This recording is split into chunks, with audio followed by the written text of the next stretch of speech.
Em coletiva com a imprensa, na tarde de quinta-feira, na sede do GAECO, Grupo de Atuação Especial de Combate ao Crime Organizado, situado em Ipatinga, o promotor de justiça Bruno Esquiavo detalhou o desenrolar da Operação Velha Guarda, que está sendo desencadeada pela Polícia Civil e pelo 14º Batalhão da Polícia Militar e que apura, desde o começo deste ano, o tráfico de drogas e outros delitos. A Operação Velha Guarda foi dado este nome especialmente porque seus líderes são bastante conhecidos no tráfico na região. O promotor esclareceu ainda que a operação foi iniciada a partir de informações colhidas em uma outra investigação de anos anteriores.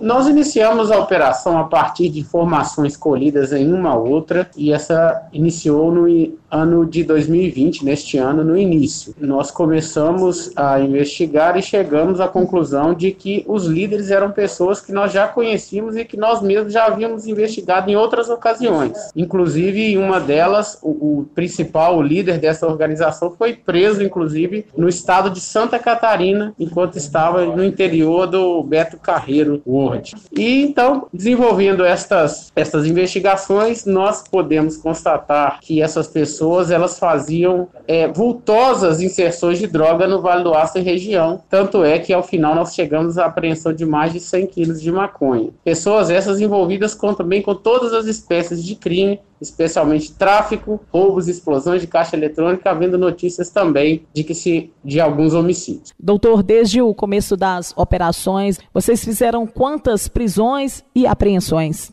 Bom, são diversas as prisões, né? A quantificação pode ser dada melhor pelo pessoal das polícias. O que é bom a gente destacar é que muitas delas já eram conhecidas nos meios policiais. E nenhuma, delas tinha trabalho lícito, todo mundo se dedicava rotineiramente à prática do tráfico, fazendo desse o seu meio de vida. E podemos dizer que é uma organização criminosa, doutor? Sim, a gente pode falar que se trata de uma organização criminosa com uma divisão muito precisa de tarefas, de tarefas de gerência, tarefas de execução, como transporte de drogas, recolhimento de dinheiro, camuflamento do dinheiro também, é o que a gente chama de lavagem de dinheiro, também uma etapa da prática do tráfico de entorpecentes. É muito cedo para dizer, mas nós temos indícios bem concretos de que haviam pessoas lavando dinheiro para essa quadrilha. Cerca de quantas cidades estão envolvidas neste caso? Bom, nós temos diversas, Nós temos o Vale do Aço como um todo, nós temos a região de Governador Valadares também, contatos foram feitos naquela região, Rio de Janeiro e até mesmo de outros estados. Nós temos informações de que um carregamento, inclusive, estava vindo do estado do Mato Grosso do Sul. E esta organização criminosa, ela movimentava bastante o tráfico de drogas, inclusive em toda a região do leste de Minas? Sim, nós temos dados bem concretos com relação a isso e mais, com a movimentação de muito dinheiro. Nós temos, como já disse, já eram pessoas que nós investigamos antes, inclusive pelo envolvimento de tráfico e explosão de caixas eletrônicos.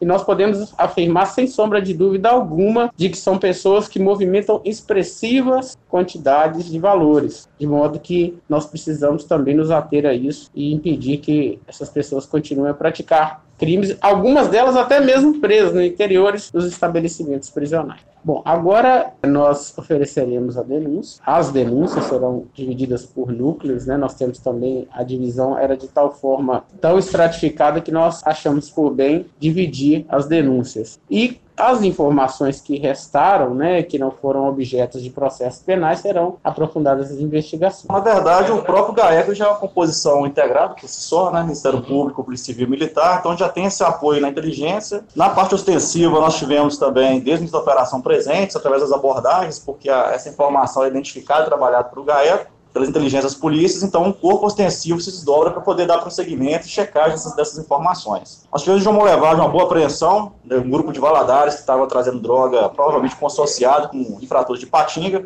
Nós tivemos também aqui em Ipatinga uma apreensão vultuosa com relação a um veículo no Bom Retiro, que o infrator aqui do Amaro Lanari Fabriciano estava comercializando com infratores de Ipatinga. Apreensões de pistolas semiautomáticas em Tarumirim, onde o autor lá estava guardando as armas para o infrator também da operação aqui de Ipatinga. Tivemos uma apreensão importante de uma arma de fogo também no bairro Bom Jardim, que provavelmente seria utilizada em prática de crime violento.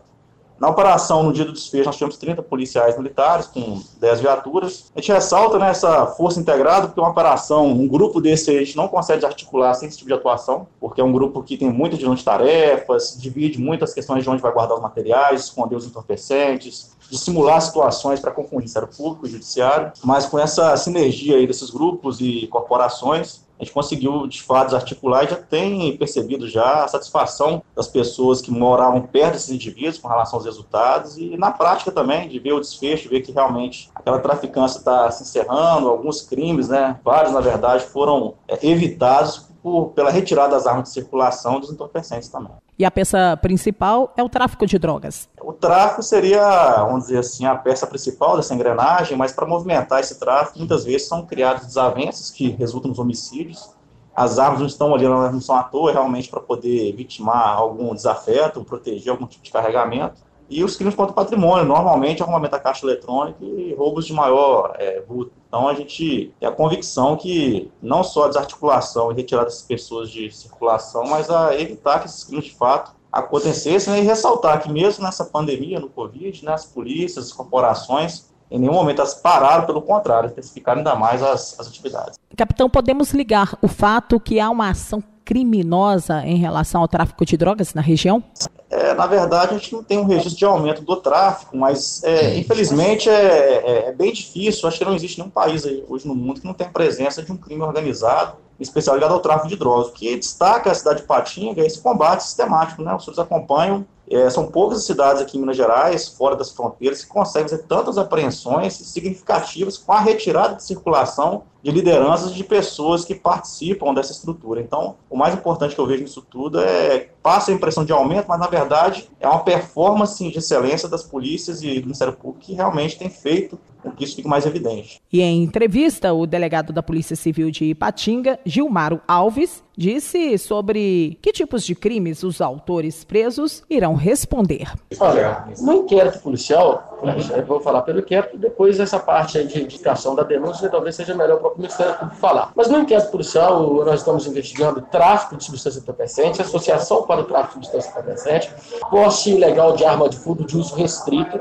Nós estamos investigando também a associação criminosa da Lei 12.850 de 2013. Então nós temos diversos tipos penais, ok? E para complementar, os colegas já disseram aqui, nós temos hoje 3 inquéritos policiais. Esses 3 inquéritos policiais justamente para poder fazer essa divisão de blocos e facilitar o entendimento, tá, da própria justiça, do próprio rito processual.